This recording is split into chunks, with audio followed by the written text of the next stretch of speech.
जय गुरु जी, शुक्राना गुरु जी।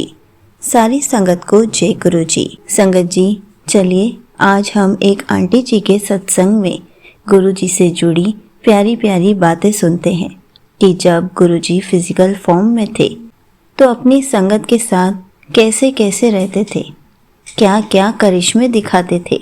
संगत जी, ये सत्संग सुनकर हमें पता चलेगा कि हम कहाँ पर क्या क्या गलतियाँ कर रहे हैं और हमें कौन सी गलतियों को सुधारने की ज़रूरत है।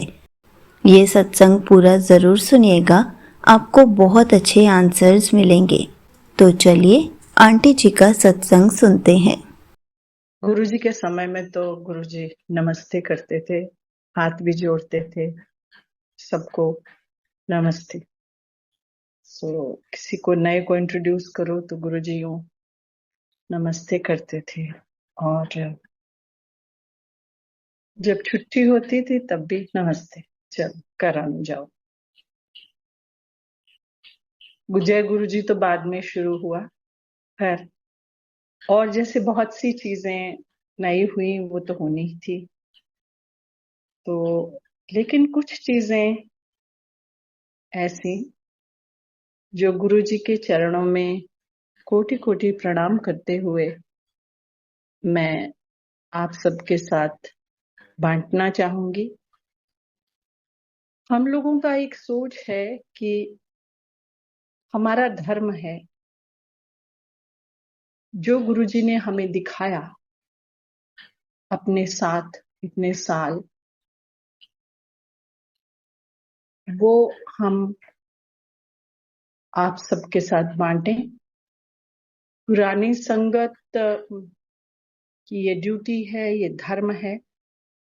चूंकि किसी भी समुदाय में, कम्युनिटी में अगर जहां इतनी एक्सपोनेंशियल इंक्रीज है संगत की, शायद ही दुनिया का कोई ऐसा कोना है जहां गुरुजी, जय गुरुजी, संगत जी होता ना हो, जहां गुरुजी के सत्संग ना होते हों।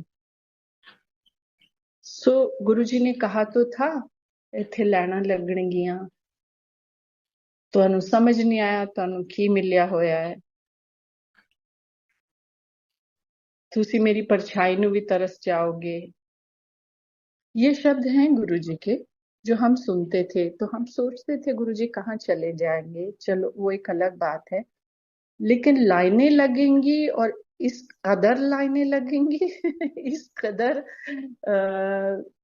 बढ़ेगी संगत दुनिया भर में, दिल्ली में और भारत में ही नहीं। वो देश जहाँ पे धार्मिक कोई अनुष्ठान जो है वो अपराध है, उन देशों में जहाँ हम लोगों का कह सकते हैं हिंदू धर्म का कोई नाम नहीं है, उन देशों में तो ये गुरुजी का अपना प्रभा मंडल है। और मैं तो क्या समझूं, मतलब पर ऐसा समझ में आता है कि शायद गुरुजी ने इसलिए चोला छोड़ा क्योंकि इंसानी शरीर में जब कोई परमात्मा, जब कोई ईश्वरीय रूप है तो उसकी अपनी सीमाएं होती हैं, अपनी लिमिटेशंस होती हैं। तो पूरी दुनिया को, पूरी कायनात में छाने के लिए उन शारीरिक सीमाओं को दूर करके गुरुजी पूरे गगन में छा गए। सो गुरुजी, ये तो आप ही जाने कि आप क्या कर रहे हैं। हमें ना तब समझ थी, ना हम आज समझ सकते हैं और ना हमें समझने की कोई जरूरत है। हमारी बुद्धि बहुत छोटी है। समझना क्या है संगत जी, एक सिंपल सी बात है कि हम जो कोई भी अधिकतर लोग जो गुरुजी की शरण में, चाहे वो जब इंसानी चोले में थे तब या अब आए, कुछ ना कुछ समस्याओं को लेकर आते हैं, कुछ ना कुछ मांगने आते हैं, कुछ ना कुछ उम्मीदों को लेकर आते हैं। ठीक है अपनी जगह, लेकिन जिनसे मांगते हैं शायद वो भी आपसे कुछ उम्मीद करते होंगे। जैसे गुरुजी अक्सर कहते थे, आप बैठे हो साथ में तो कहते थे चल आ जाओ, वो देखो किंतु परंतु आ गए, और थोड़ी देर बाद पता लगेगा कि लोग इफ्स एंड बट्स वाले आ गए, या कहते थे चलो देखो लेट्स ट्राई आ गए। एंड बी श्योर संगत जी की वो बाहर आने से पहले वो लोग आपस में कहते हैं चलो जी इनको भी ट्राई कर लेते हैं। सो मीन्स वो समय से, सीमाओं से तब भी परे थे, वो आज भी हैं। यहाँ बैठे बैठे उन्हें पता होता था उनके जो संगत है वो कहीं आयरलैंड में कोई क्या कर रहा है, या अमेरिका में क्या कर रहा है, या बॉम्बे में कोई चाय बना रही है आंटी और उसकी नाइटी फटी हुई एक साइड से, तो गुरुजी फोन करके बोलेंगे फिर की हो रहा है, हाँ चाय बना रही है अंकल। फिर उनको लगे गुरुजी कहाँ है, उनको कहाँ से दिख रहा है, तो फिर अंकल बार अखबार पढ़ रहे हैं, फिर हैरान, तो फिर चल फिर अच्छा ते नाइटी रंग दी पाई हुई है तो कोने ते फटी हुई है। सो मतलब उनको भी पता चल गया, जिनको फोन मिलाया हुआ है, कि गुरुजी वहां बैठे सब देख सकते हैं, और जो साथ में गुरुजी के बैठे हैं जो फोन सुन रहे हैं इस एंड पर, उनको भी समझ आ रहा है कि गुरुजी पारदर्शी है, उनके लिए पूरी दुनिया पारदर्शी है, ट्रांसपेरेंट है। ऐसे बड़े सत्संग हैं। लेकिन एक गुरुजी का हुक्म हुआ था कुछ साल पहले, वो दो तीन लोगों को 3 शहरों में अलग अलग ये विचार आया। मैं तो नहीं कह सकती कि मुझे मैसेज ऐसे आए, पर हाँ जो भी आया सोच, उनको एक उनमें से हैं जो गुरुजी को कभी उन्होंने देखा नहीं, मिली नहीं, उनको और एक और पुरानी संगत। वो ये कि गुरुजी बहुत परेशान हैं, उनको ये आया कि गुरुजी जिस तरह से आजकल सत्संग हो रहे हैं, वो गुरुजी परेशान है कि ये क्या हो रहा है। तो इट्स मोर और लेस लाइक किटी पार्टीज, लोग इतना सज धज के आते हैं और मेन्यू इतना एलैबोरेट होता है, डांसेस होते हैं, वो सब है। सो उसमें जो स्पिरिचुअलिटी है वो गौण है, सेकेंडरी है। तो कि बताया जाए कि गुरुजी के समय में सत्संग कैसे होता था। गुरुजी के समय में मतलब जब गुरुजी शारीरिक रूप से वहां सामने, हम सोफे पे, बाद में उनका आसन बना उस पर बैठते थे। तो संगत जी 3 चीजें, अभी तो ये सत्संग जूम पर हो रहा है, लेकिन एक्चुअल फिजिकल फॉर्म में भी सत्संग होते हैं। तो मैं प्रार्थना करूंगी कि जो लोग भी जुड़े हुए हैं या जो सुन रहे हैं, जो पुराने भी जुड़े हुए हैं, शायद उनको भी स्मरण कराना बहुत आवश्यक है। There are reasons for me to say that, कि उनको भी स्मरण कराना आवश्यक है कि गुरुजी के समय में कैसे होता था। एक तो ये कि शब्द कीर्तन, सत्संग का मतलब होता था केवल शब्द कीर्तन, केवल गुरबाणी। कौन से शब्द बजेंगे, किस ऑर्डर में बजेंगे, ये गुरुजी स्वयं तय करते थे, स्वयं लिस्ट बनाते थे। उस लिस्ट को कोई बदल नहीं सकता था। उसके ऑर्डर का एक रीजन था, एक साइकोलॉजी थी उसके पीछे। पहले नंबर पर कौन बजेगा, 5वें पे कौन बजेगा, 10 या आखिर में कौन बजेगा। और वो स्ट्रिक्ट डिसिप्लिन था। उसके सत्संग भी हैं कि भाई कैसे, जब किसी ने कोशिश की कि इसको बदला जाए, तो ना गुरुजी ने बदला और ना ही जो डीजे अंकल हम उनको बोलते थे, ना वो बदले, ना उन्होंने बदला।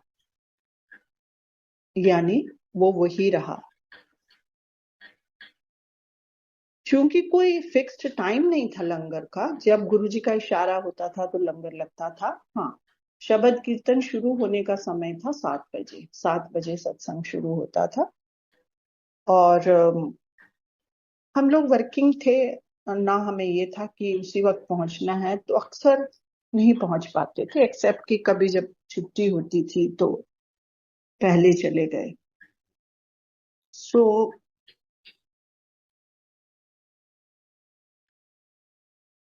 जब लंगर लगने का टाइम होता था तो उससे पहले गुरुजी एक शिव जी का भजन है, जो पंजाब की एक पुरानी संगत है। दिल्ली आने से पहले गुरुजी पंजाब में थे, चंडीगढ़ थे, पंचकुला थे। तो वहां की संगत ने एक ने गाया है। तो जब वो लगता था तो हमें समझ में आ जाता था कि अब लंगर लगने वाला है। लेकिन उससे पहले केवल शब्द बजते थे, कोई गाने नहीं बजते थे संगत जी। और वो समय था जब ये बड़े बड़े गायक, काफी काफी नामी गिरामी लोग पहले तो शुरू में अपनी कैसेट्स ही लेकर आते थे, गुरुजी को पहुंचवाई या किसी ने दी भी या पीछे दी। तो बाद में सीडीज शुरू हो गई, तो उनको लगती थी उत्सुकता कि गुरुजी हमारा बजवा नहीं रहे हैं, ब्लेस नहीं हुआ। तो गुरुजी ऐसी सीडीज या ऐसे कैसेट्स को लंगर के दौरान लगवाते थे। लेकिन जब शब्द कीर्तन था लंगर से पहले, वो केवल शब्द। और हमें भी नहीं समझ आती थी, मुझे तो नहीं ये सब रास्ते पता थे, ना मैं गुरबानी समझती थी, आज भी नहीं समझती हूँ। और गुरुजी के दरबार में तो आप जानते हैं, गुरुजी ने सिखों को शिव पुराण पढ़वा दिया। और जो ऐसे लोग जो अलग अलग भारत के अलग क्षेत्रों से आते हैं, जिन्हें पंजाबी तो छोड़ो हिंदी भी ठीक से नहीं आती, उन लोगों को गुरुजी ने गुरबानी सिखा दी, मतलब सुननी। तो एक एयरफोर्स के बहुत सीनियर ऑफिसर थे, एयर वाइस मार्शल थे शायद, तो उस वक्त वो साउथ के थे। तो उन्होंने एक दिन गुरुजी को कहा कि गुरुजी समझ में नहीं आता है। तो गुरुजी ने काफी ऊंचे स्वर में कहा कि तेनू समझण नू किने क्या, तू समाधि ला। यानी संगत जी, आपको शब्द वाणी को समझने की कोशिश भी अगर नहीं आती समझ, तो ना आए, मतलब उस स्वर का कान में पड़ना ही हमारा अंतःकरण की शुद्धि का एक बहुत नायाब, बहुत ही खूबसूरत तरीका है।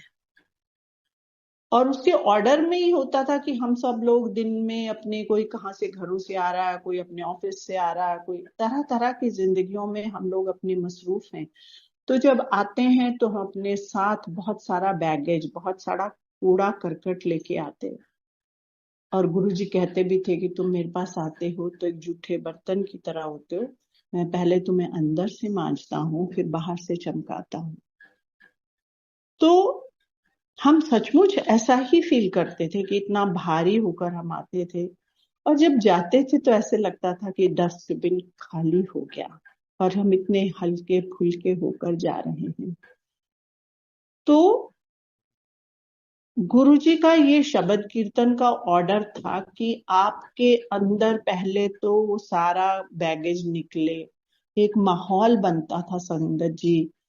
जब एंटर करो, हम किसी को, एक दूसरे को देखते नहीं थे, शुरू में तो किसी को जानते भी नहीं थे, और बाद में बहुत कम लोगों से, मतलब ऐसा लगता था इंटरेक्शन होता था। मुझे लगता था हम इतना भाग भाग के ऑफिस छोड़ के आते हैं तो सोशलाइजिंग के लिए तो नहीं आते।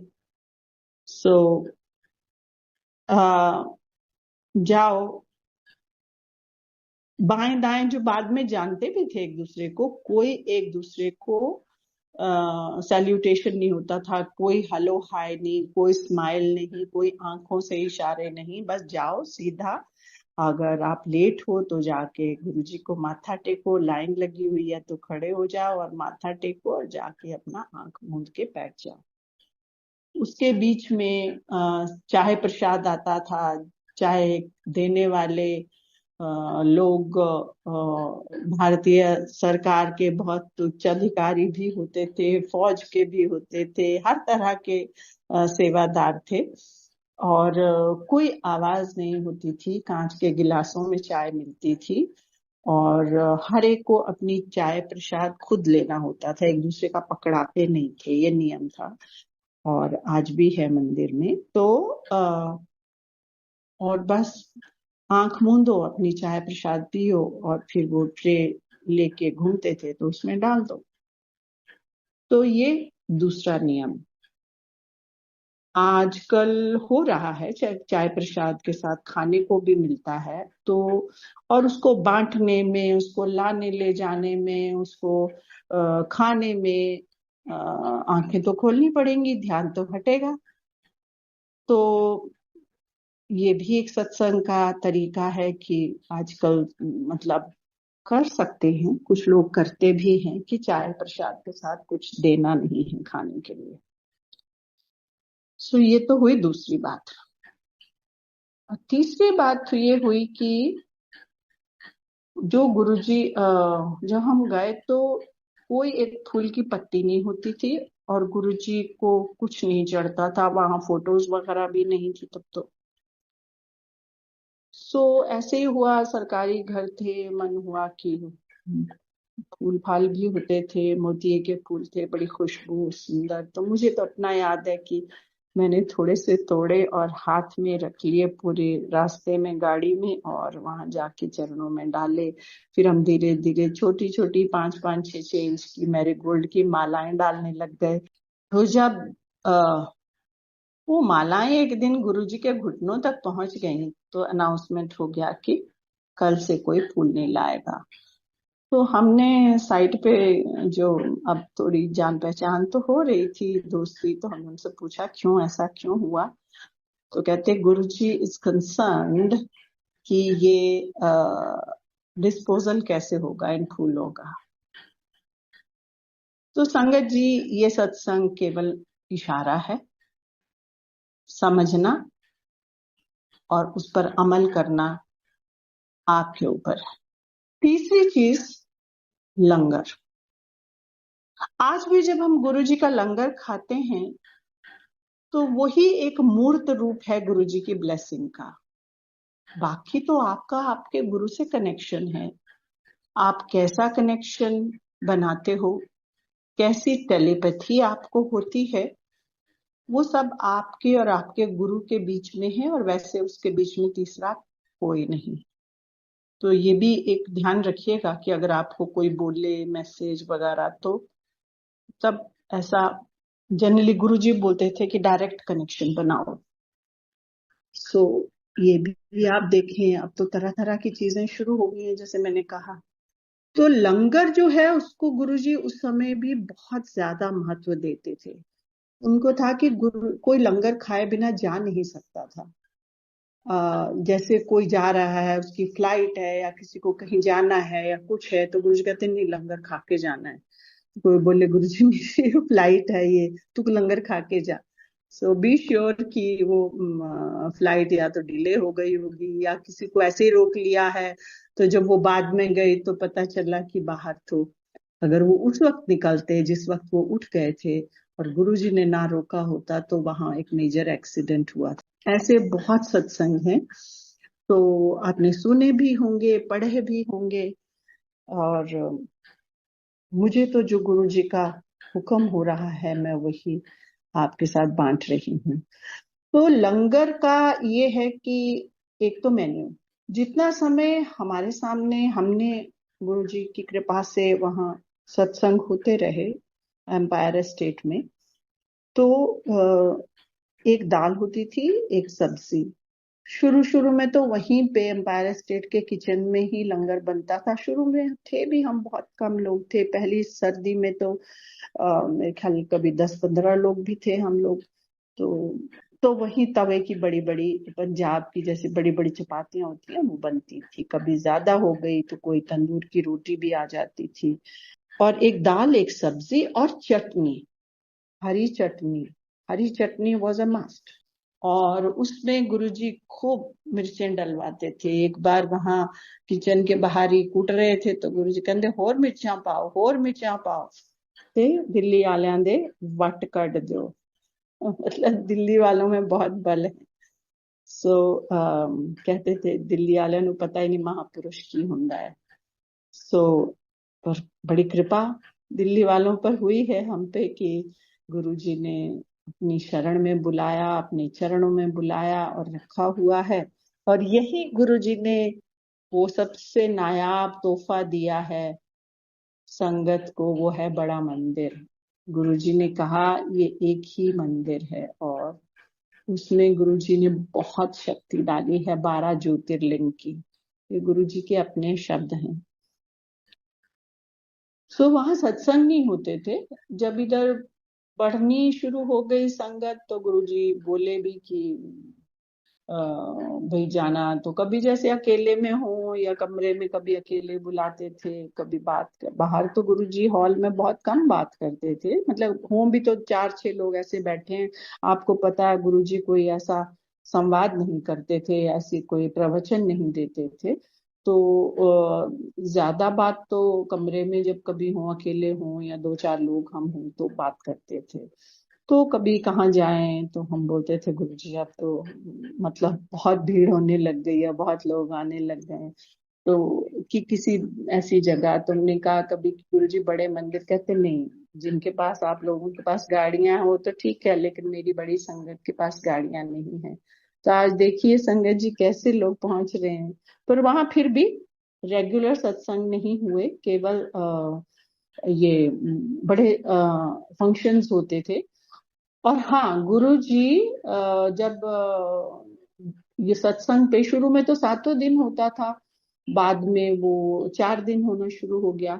तो 7 दिन भी होता था तो गुरुजी बहुत सारे लोगों को छुट्टी देने के बाद कुछ लोगों को अपने साथ आ, बड़े मंदिर ले जाते थे। गुरुजी बड़ा मंदिर तो अभी बन रहा था, तो गुरुजी बड़े प्यार से सब चीजें अपनी एक एक चीज दिखाते थे। तो तब वहां जाते थे हम लोग। तो आगे आगे गुरुजी सेवादारों को भेजते थे, और वो पूरी जो सड़क है संगत जी छतरपुर वाली, वो पूरी वीरान होती थी। कोई दुकान नहीं होती थी, बस एक छोटी सी, आई थिंक एक चाय की दुकान थी, उसमें टिम लाइट जलती होती थी। और तो संगत सेवादार पहले जाकर चाय प्रसाद का इंतजाम करते थे। आप देखिए कि गुरु जी अभी आपको लंगर खिलाया है, चाय प्रसाद दिया है, हलवा प्रसाद दिया है, और कभी दूसरा प्रसाद भी बंटता था छुट्टी से पहले जो कभी कोई संगत लाती थी। और वो भी गुरुजी परात में आ जाता था और छुट्टी से पहले वो बंटना शुरू हो जाता था। और सर्दियों में ड्राई फ्रूट भी बंटता था। लेकिन फिर भी अगर बड़े मंदिर ले जा रहे हैं तो गुरुजी वहां आपको फिर चाय का इंतजाम कराएंगे। तो वहां ले जाते थे। फिर तो होता था कभी छुट्टी एक बार दिन 2 बजे 3 बजे सुबह सुबह ऐसा भी होता था। सो पर बात हो रही थी लंगर प्रसाद की, तो गुरुजी लंगर प्रसाद को बहुत महत्व देते थे। लेकिन वो मेन्यू वही रहा संगत जी। हाँ पंजाब से अचार आता था तो वो अचार हो जाता था, कभी कभार रायता होता था, और चावल नहीं होते थे। हाँ सर्दियों में पंजाब से संगत आती थी इतने बड़े बड़े ड्रमों में, साग, मक्की की रोटी और लस्सी, छाछ, बटर मिल्क वो लेके आते थे। तो कई बार 12 बजे इतना कुछ खाने के बाद मतलब चाय प्रसाद हुई, फिर गुरुजी अपने हाथों से हलवा देते थे। अब गुरुजी का हाँ एक हाथ से दिया हुआ अच्छे खासे डिल डॉल वाले पुरुषों के भी दोनों हाथ भर जाते थे। तो हम ऐसे जिसे कहते हैं ना मुंह मार मार के खाते थे। और फिर गुरुजी उसके बाद जैसे मैंने कहा कि लंगर होगा, फिर लंगर के बार सामने बैठे हो तो गुरुजी कहते थे और दो, तो और चपाती प्रसाद मिल जाएगा। फिर वो मिठाई वाला प्रसाद भी मिलता था, और उसके बाद कई बार 12 बजे चलो बह जाओ, मतलब वो लंगर दोबारा खाया, मक्की की रोटी और साग। सो वो भी होता था। बाद बाद में फिर समोसे भी शुरू हो गए, समोसा प्रसाद भी मिलने लग गया। 6 अमृतियां भी खाई हुई है संगत जी। सो गुरु जी का जो मौज है, जो मैं बोलूं क्या बोलूं, तो सचमुच में जैसे आपने पढ़ा होगा परमानंद एक शब्द, तो वो शब्द परमानंद गुरु जी ने हमें वहां दिखाया है अपने चरणों में, और हमने उसको भोगा है और संजोया है। तो आप सबकी बड़ी कृपा और इस प्लेटफॉर्म की कि ये शब्द सत्संग शेयर करने का मौका देते हैं। तो जब भी हम सत्संग अपना बांटने लगते हैं तो आंख बंद हो के जैसे वो रील दोबारा चलने लग जाती है, जो जो गुरु जी के समय में हुआ और होता रहा, कैसे समय आगे बढ़ा। तो ये एक बहुत ही खूबसूरत यात्रा है, हमारे जीवन की एक बहुत बड़ी हेरिटेज है, बहुत बड़ी ब्लेसिंग है, बहुत हमारी निधि है ये जीवन की, जो गुरु जी ने वो अपने सामने बिठाकर बात की, छूने का मौका दिया, चरणों को, हाथों को, उनकी खुशबू ली। आपने सुना ही होगा कि गुरु जी का सारा शरीर सुवासित था। उनके हाथ दबाओ, पांव दबाओ तो वो हमारे हाथ उस खुशबू से भर जाते थे। फिर ऐसा लगता था लंगर तो खा लो पर उंगली उंगली पोर पोर धुलो, ताकि वो हथेली की वो खुशबू न चली जाए। और एक बार मुझे याद है, मैं रात को गई, शायद ये पहली सर्दी थी, तो मैंने शॉल ओढ़ा हुआ था। तो जैसे मैं घर गई, हमारे बच्चे नहीं गए थे उस दिन, तो बोले मम्मा आपने गुरुजी की सेवा की। मैंने कहा कैसे पता कि आपसे शॉल से पूरी खुशबू आ रही है। तो संगत जी मैंने हाथ बंद करके रजाई में वो रख लिए हाथ, और अगले दिन सुबह उठी तो हाथ मुट्ठी खोली तो खुशबू थी हाथ में। तो गुरु जी की मतलब आप सोच सकते हैं, वही परमानंद रहा हमारे लिए। तो जो लंगर है संगत जी, उसको उसी भावना से खाना है, उसी भावना से बनाना है। गुरु जी चाहते थे कि, उनका कहना है कि लंगर अपने आप बनाना चाहिए। और सत्संग भी है इसके कि कैसे वो कहकर पंजाब में किसी के घर गए, वो आर्मी ऑफिसर थे और सीओ थे, कमांडिंग ऑफिसर थे उस टाइम। तो उनकी वाइफ ने, जाहिर है अपने ऑर्डलीज वगैरह साथ में थे तो बना दिया। तो गुरुजी गए, बैठे, खुद कह के गए कि मैं तेरे घर आऊंगा, और फिर उठ गए, उन्होंने लंगर नहीं खाया। तो जब उठ गए और चल पड़े तो जाते हुए उसको बोला तू आपे लंगर नहीं बना दी है। तो अगली बार उन्होंने अपने हाथ से लंगर बनाया, सबको बाहर रखा हेल्प को।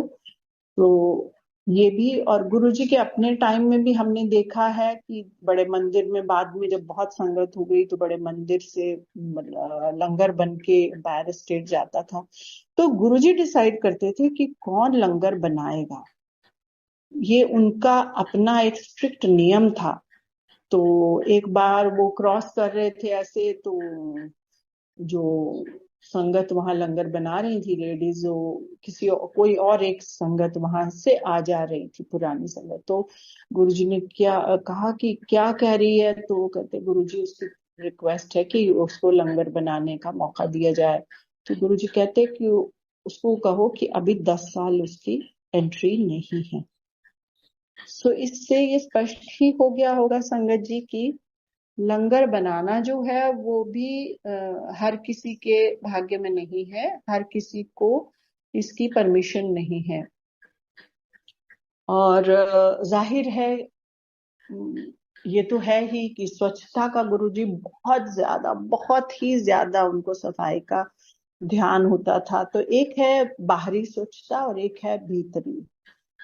तो भीतरी तो गुरुजी ही देख सकते हैं, वही आंक सकते हैं, हमारे आपके बस की क्या बात है।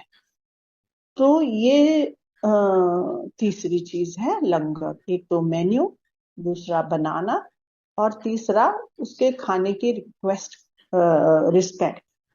सो आजकल कई बार ये भी होता है बड़े सत्संगों में कि बहुत ज्यादा लंगर होता है, तो मुझे ऐसे लगता है कि नॉट ओनली कि सीनियर सिटीजन्स को प्रॉब्लम होती है, हर किसी को। और मुझे ऐसा लगता है कि वो हम फिर रिस्पेक्ट नहीं कर पाते when you are pushing that langar through your throat. तो आपको ये लगता है कि भाई खा रहे हैं, अब जैसे खाना तो पड़ेगा, मतलब। तो देने वाले को भी ये समझना चाहिए कि उतना ही दें जितना कि कोई इज्जत से, प्यार से, रिस्पेक्ट से खा सके। और इस चीज का निरादर नहीं होना चाहिए। और हम एक एक कण को मानते हैं। हाँ, प्लेटों को चाटना नहीं है, जैसे कि कुछ लोगों ने शुरू कर दिया। गुरुजी के सामने भी कोई नहीं चाटता था, चम्मच होते थे उससे हम लोग खाते थे। तो ऐसे नहीं कि उसको पोंछ के नहीं देते थे। गुरुजी के सामने, गुरुजी सामने बैठे होते थे। सो ये सब चीज भी रिस्पेक्ट करनी बहुत ही जरूरी है। और संगत जी, सत्संग तो इतने जितने नभ में तारे। तो तारे कहाँ से, किन तारों को गिने? बस ये है कि अगर हम, गुरु जी एक चीज बोलते थे और मैंने शुरू में कहा कि वो हमसे क्या चाहते हैं। जो वो चाहते हैं उन्होंने इतने सिंपल शब्दों में बताया है। एक तो ये है कि अपना दिमाग जब यहाँ आओ तो अपना दिमाग जूतियों के साथ बाहर छोड़ के आओ। बट दैट इज जब आप गुरु जी के सत्संग में एंटर कर रहे हो तब। वैसे बोलते थे कि गावा मज्जा नु बुद्धि नहीं दी है रब ने, पर बंदे ने तो बुद्धि दी है। मतलब अपनी बुद्धि का इस्तेमाल करें, जो ठीक ठाक संगत चीजें हैं वो करें। और प्रैक्टिकल शब्द गुरुजी बहुत इस्तेमाल करते थे। बोलते थे कोई प्रैक्टिकल करके दिखावे। मैं गुरुजी ने कभी नहीं कहा। उन्होंने इतने बड़ी बड़े इलाज किए लोगों के, इतना कुछ उन्होंने किया, लेकिन उन्होंने कभी नहीं कहा कि मैंने किया। बस ये बोलते थे कोई करके दिखावे प्रैक्टिकल। सो एक ये। और दूसरा गुरुजी बोलते थे सरेंडर।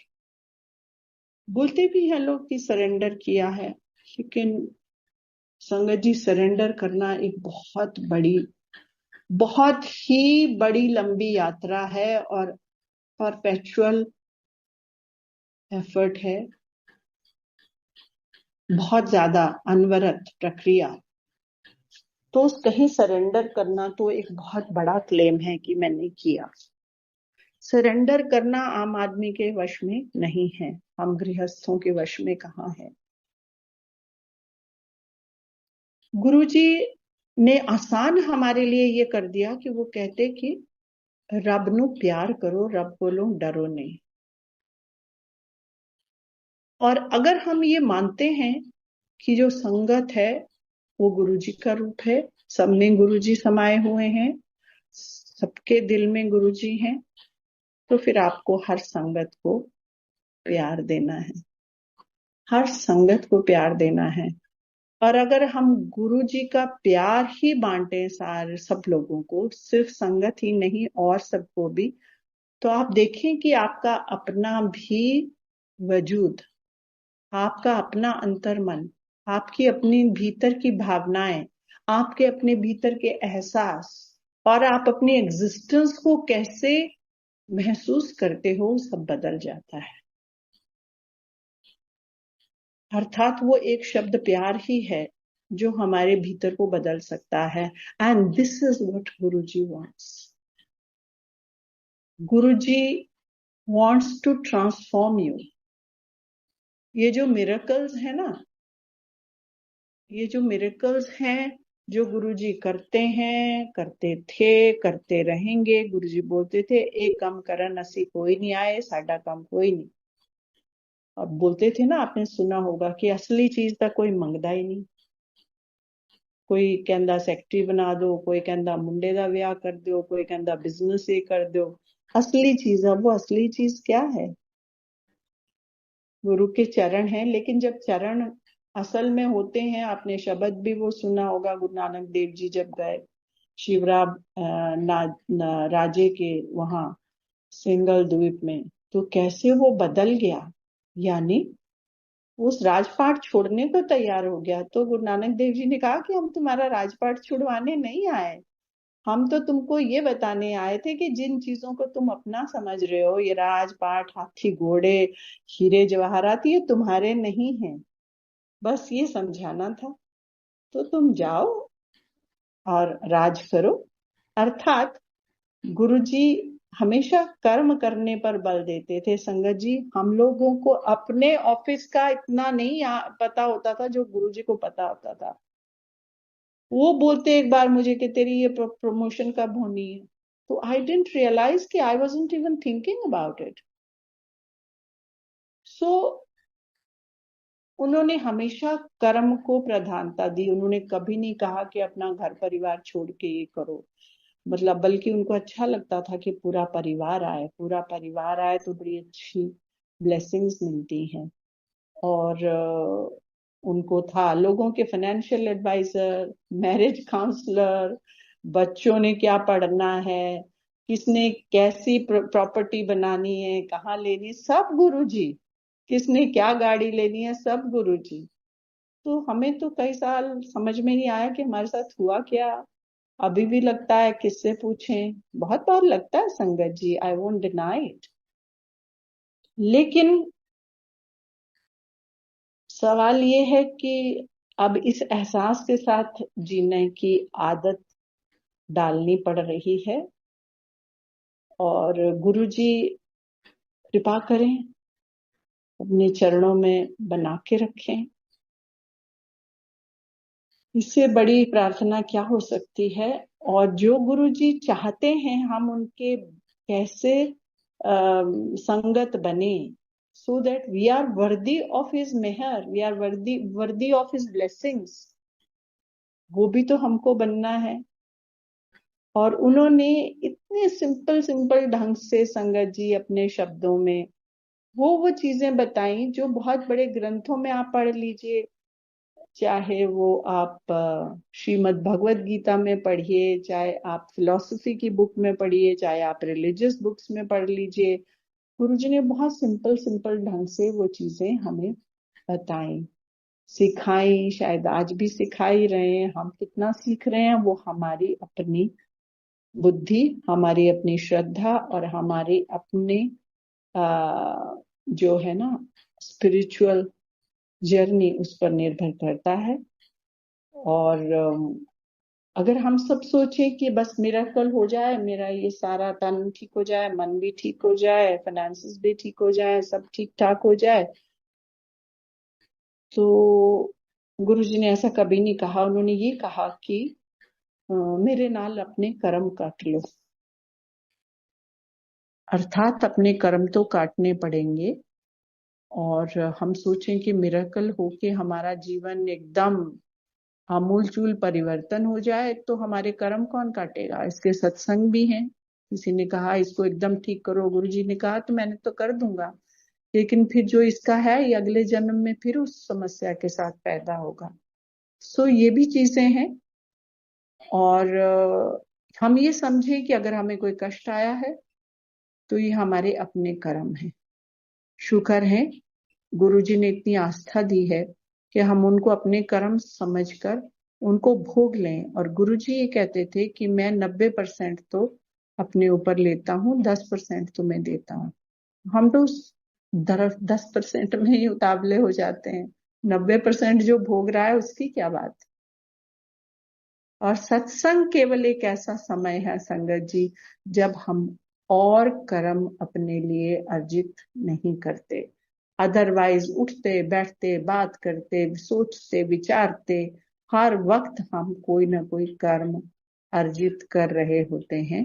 तो गुरुजी ऐसी सद्बुद्धि हमें दें कि हम और बुरे कर्म केवल ये नहीं है कि चोरी डाका, ये हमने विचार किसी के लिए थोड़ा सा नेगेटिव कर दिया तो क्या, वो तो बुरा ही कर्म है। गुरुजी बोलते थे पॉजिटिव सोचो, अपनी सोच बदलो।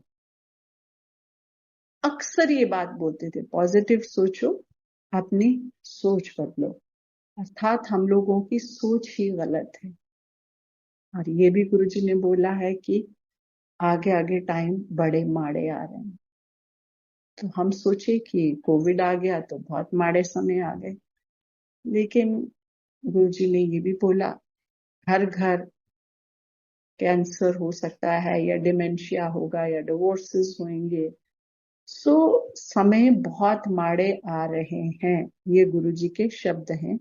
और ऐसे में अगर हम और बुरे कर्म अर्जित ना करते हुए प्यार बांट सकें, प्यार के साथ रह सकें, तो शायद हम गुरुजी के शरण में आने का जो थोड़ा बहुत बहुत अंश मात्र मूल्य है वो चुका पाएंगे। क्योंकि गुरुजी कहते थे तुसी गुरु दा शुकराना कदे कर ही नहीं सकते, वो हमारे वश में ही नहीं है। हम किस चीज का, आपको लगता है आज मेरा ये काम हो गया मैं शुक्राना कर दूं? हमें क्या पता उन्होंने कहाँ कहाँ हमें बचाया हुआ है, हमारे साथ क्या होना था। जो आपने गाड़ी तेज चलाई, एक्सीडेंट भी हो सकता था, उधर से भी आ गया कोई, बच सकता था। एक्सीडेंट हुआ तो जो चोट लगी उससे ज्यादा लग सकती थी, आप अपंग हो सकते थे। सो आपको नहीं पता कि कहाँ कहाँ वो बचा रहे हैं आपको। इसलिए जो आपको जानकारी है वो भी, लेकिन जो नहीं है उसके लिए भी उनका शुक्राना। और शुक्राना सच पूछिए हम समूचा कभी कर ही नहीं सकते, हमारी वो औकात ही नहीं है।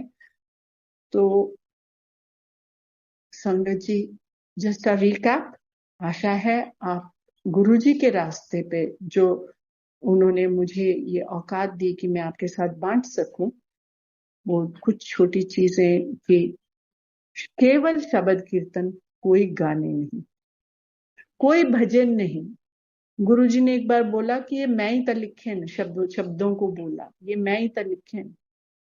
और आप अगर आप जाएं गहराई में गुरबानी में, तो उसमें कोई गुरु अर्जुन देव जी ने लिखा है, गुरु गोविंद सिंह ने लिखे हैं, गुरुओं ने, इतने महान गुरु उन लोगों ने लिखे हैं।